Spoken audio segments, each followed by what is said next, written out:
জগন্নাথ দেবের চক্ষু হঠাৎ করে উজ্জ্বল হয়ে উঠেছিল। জানেন কি তার আসল কারণ এবং তারপরে কি ঘটেছিল?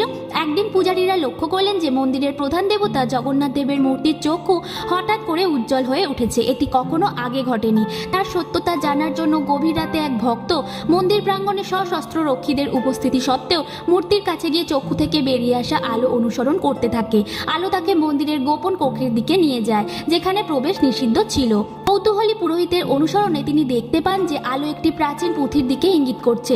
পুঁথিতে প্রাচীন লিপিতে লেখা ছিল, যখন দেবতার চক্ষু জ্বলে উঠবে তখন একজন সত্যিকারের ভক্ত এখানে এসে পবিত্র রত্নের সন্ধান পাবে। পুরোহিত সেই পুঁথি খুলতে সোনার পাত্রে আবৃত একটি মূল্যবান রত্ন আবিষ্কার করেন। এই রত্নটি এতদিন ধরে মন্দিরের গোপন ধন হিসাবে লুকিয়ে রাখা ছিল। পুরোহিত সেই রত্নকে মন্দির কর্তৃপক্ষের হাতে তুলে দেন। এই ঘটনার পর থেকে মন্দিরের রহস্যময় আলো এবং রত্নের কাহিনী পুরীর ইতিহাসে একটি রোমাঞ্চকর অধ্যায় হয়ে আছে। ভালো লাগলে জয় শ্রী জগন্নাথ লিখতে ভুলবেন না।